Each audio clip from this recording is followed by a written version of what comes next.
শিক্ষক যদি নিজের কাজটা যদি নিজের অ্যাপ্রুভালের জন্য অ্যাপ্লিকেশন করি, তখন দেখবেন টিচারও আপনাদেরকে কিন্তু অ্যাপ্লাই করছে, অ্যাপ্লিকেশন করছে। এটা আমার বক্তব্য। হেডমাস্টার মানে টিচার না, সেটা ভাবলে কিন্তু হবে না।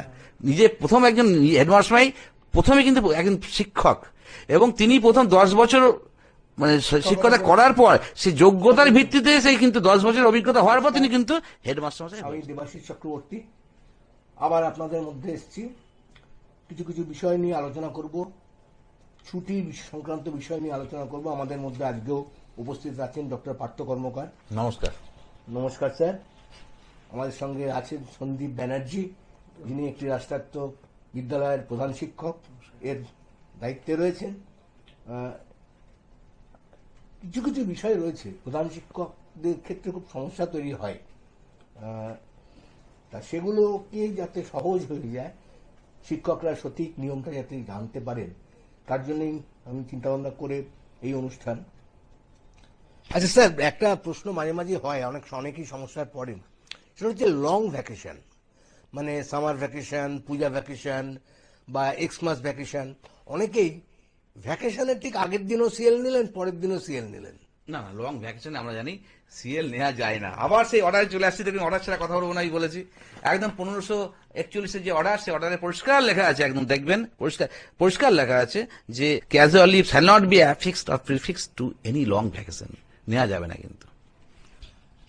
আচ্ছা স্যার, কতগুলো ব্যাপার মানে আমরা যারা বিদ্যালয়ের প্রধান শিক্ষক তাদেরকে বারবার ফেস করতে হয়, যদিও ব্যাপারটা একটু তিক্ত। সেটা হচ্ছে কতগুলো দিন আছেন যেগুলোকে আমরা বলি বিদ্যালয় পালনীয় দিন। 23শে জানুয়ারি, 26শে জানুয়ারি, 15ই আগস্ট। এখন প্রশ্ন হচ্ছে, এই বিদ্যালয়ে যদি কোনো শিক্ষক বা শিক্ষাকর্মী আসেন, তার জন্য কি পরিচালন সমিতি তাকে অতিরিক্ত ছুটি দিতে পারে বা রেজলিউশন করতে পারে? খুব ভালো প্রশ্ন। এই প্রশ্ন এটা নিয়ে অনেক সময় প্রধান শিক্ষকদের সঙ্গে টিচারদের একটুখানি বচসাও হয়, আমি দেখেছি। কেন দেবেন না, আমি এলাম, দেবেন না কেন? আমি সারাদিন ছিলাম, ঘটনা কিন্তু বলেন। আমি এও দেখেছি ম্যানেজিং কমিটিতে রেজলিউশন করা হয়েছে যে ওই দিন এলে তাকে একদিন এক্সট্রা ছুটি দেওয়া। কি বলেন? এবার মনে আরেকটা কথা বলি, এটা মনে রাখতে হবে, ম্যানেজিং কমিটির ক্ষমতা কিন্তু এই সরকারি অর্ডারগুলো নিয়ে ক্ষমতা। আমি সরকারি অর্ডারগুলো নাই আমি নিজে নিজে তৈরি করলাম, সেটা কিন্তু ম্যানেজিং কমিটি করতে পারবে না। ম্যানেজিং কমিটিকে আমি দেখেছি এরকম এটা করার কথা না, ম্যানেজিং কমিটি তার রুলগুলো নিয়ে করবেন, এটাই এক্সপেক্টেড করেন না। কিন্তু অবজারভেবল ডেজ যেটা দেবাশিস দা বলছিলেন, সেটা কি ম্যানেজিং কমিটি অ্যাটেন্ডেন্স ম্যান্ডেটারি করতে পারে? কেন আমি যে শুনেছি যে কয়েকটা ক্ষেত্রে কিছু বিদ্যালয়তে ম্যানেজিং কমিটি অবজারভেবল ডেজে অ্যাটেন্ডেন্স ম্যান্ডেটারি করে দিচ্ছে, সেটাও কি ম্যানেজিং কমিটি করতে পারে? না দেখুন, এখানে কিন্তু পরিষ্কার, আমি যেটা বললাম, কলকাতা গেজেট নোটিফিকেশন যেগুলো হয়েছে তাতে কিন্তু পরিষ্কার বলা আছে যে কি করতে হবে কি করতে হবে না। টিচারদের পরিষ্কার 214 যে অর্ডারটা আছে তাতে কিন্তু মানে code of conduct of teachers পরিষ্কার লেখা আছে। আমি বলবো ওটা নিয়ে আরেকদিন অন্য একটা সেশন হবে, সেই সেশনে টিচারদের কি করণীয় সেটা নিয়ে আলোচনা করলে ভালো হয়। আমার ছুটি থেকে বেরিয়ে যাচ্ছে অন্য জায়গায়, আমার মনে হয় সেই জায়গাটা একটু মানে নাহলে অন্য জায়গাটায় চলে যাচ্ছি আমরা। হ্যাঁ, যে কথাটা কি প্রশ্ন বললেন আপনি বলুন তো, উত্তর দিয়ে নিতে আমি।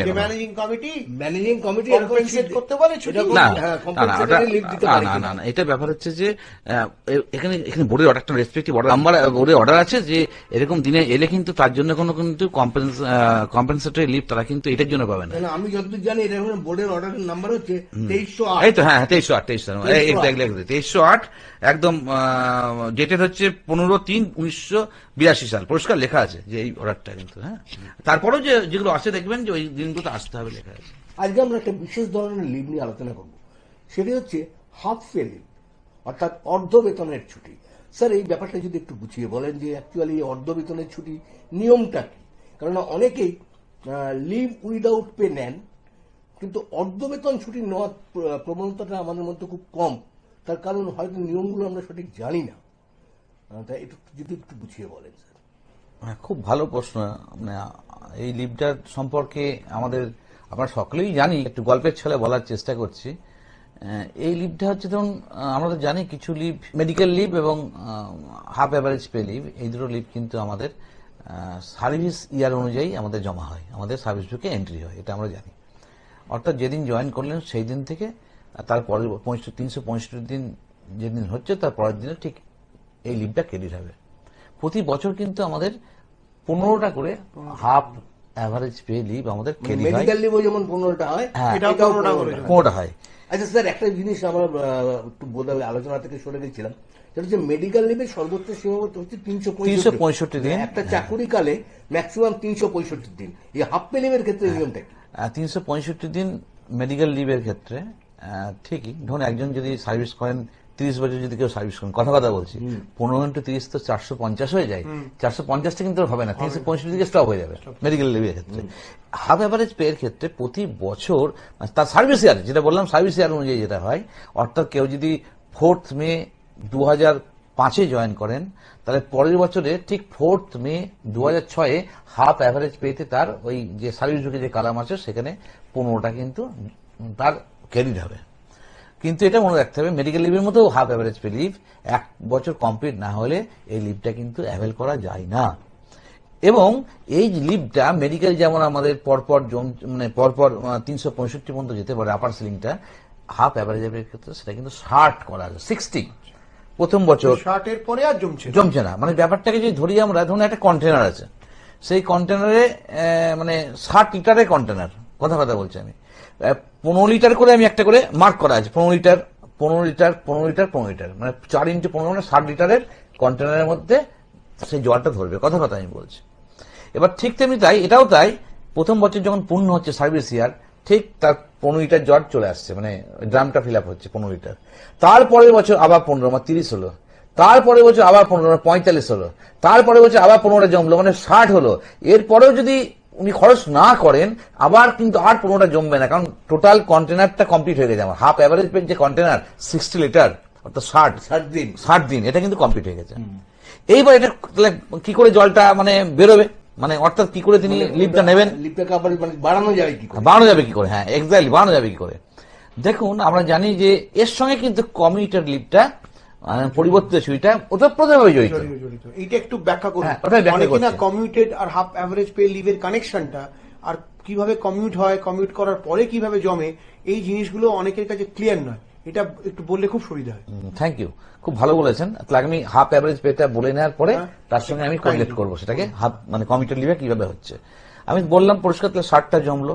এবার 60টা জমে, ধরুন প্রথম বছরে 15টা জমেছে, জমানোর পরে কিন্তু তার দ্বিতীয় বছরে সে কিন্তু ওই 15-র অর্ধেক যদি করি, মানে দুটোর জন্য একটা কমিউটার লিভ হয়।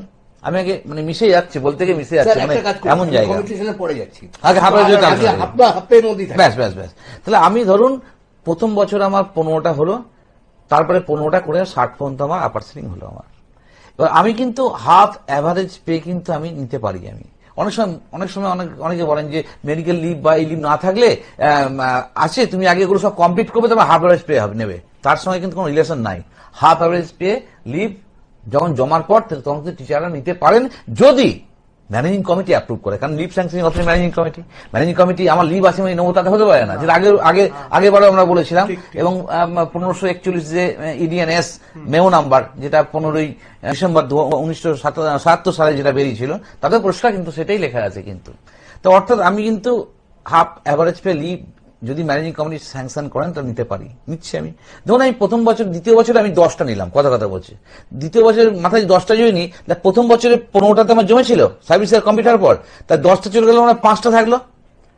তারপরে বছর কিন্তু আবার 15টা জমলো, মানে 5 আর 15 20 হলো কিন্তু ব্যাপারটা।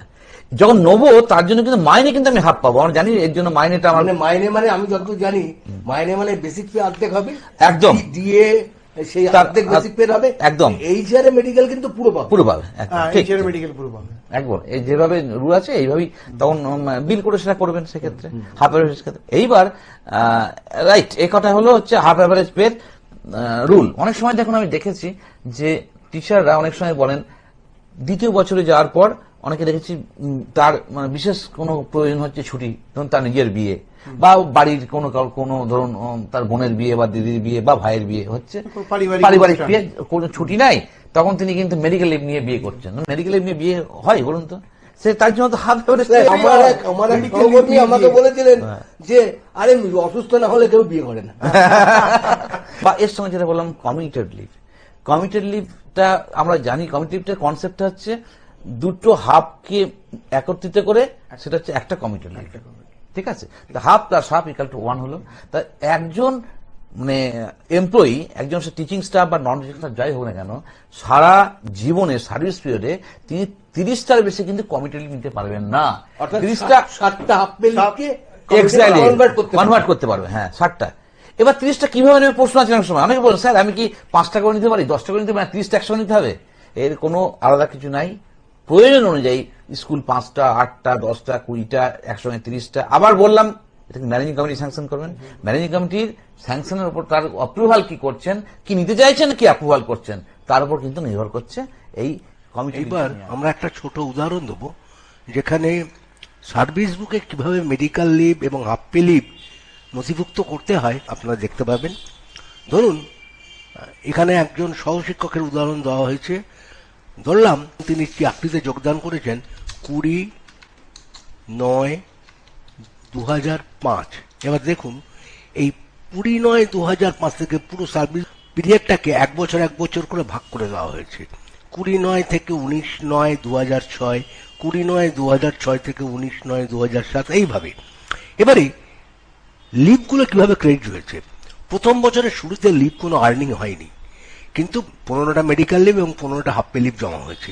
দ্বিতীয় বছরেও তাই করে এই এটার সংখ্যাটা বেড়ে গেছে 30-30।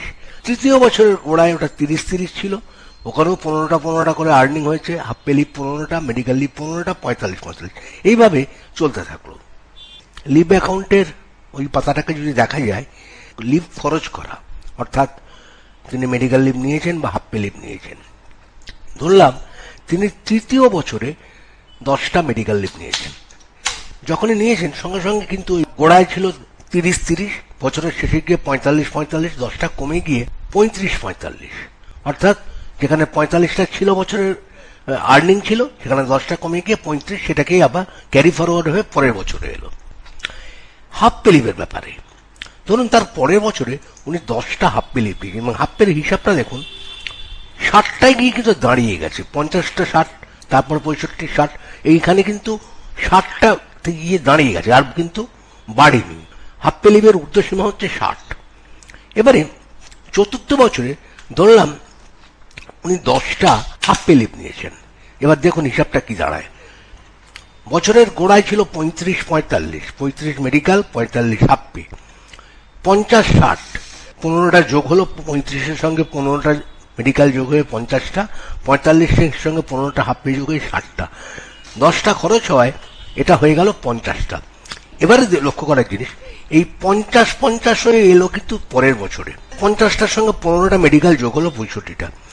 এবারে কিন্তু হাফ পে লিভের যোগ হলো মাত্র 10টা, অর্থাৎ যেহেতু তিনি 10টা খরচ করে ফেলেছেন, ওই 10টা আবার পুড়িয়ে দেওয়া হলো, অর্থাৎ আবার 60-এ গিয়ে পরপর ক্যারি ফরওয়ার্ড হতে থাকলো। এটা হচ্ছে নিয়ম। এবারে যে নিয়মটির কথা বলবো, বিশেষ প্রয়োজনে চাকরির প্রথম বছরে যদি কেউ মেডিকেল লিভ নেন, এই হিসাবটাকে যদি প্রথম বছরে 5টা মেডিকেল লিভ নিয়েছেন ধরে নেওয়া যায়, তাহলে দেখুন বছরের শেষে গিয়ে মেডিকেল লিভ কিন্তু 15 নয় 10-15, অর্থাৎ 5টা খরচ হয়ে গেছে। বছরের গোড়ায় কিছুই ছিল না, 15টা করে আর্ন হয়েছিল, তার মধ্যে 5টা খরচা করে ফেললেন। কাজেই 10-15 বছরের শেষে সেই 10-15 পরের বছর এলো। এইভাবে কিন্তু চলতে থাকলো। আশা করি আপনার ব্যাপারটা বুঝতে পেরেছেন। ধন্যবাদ।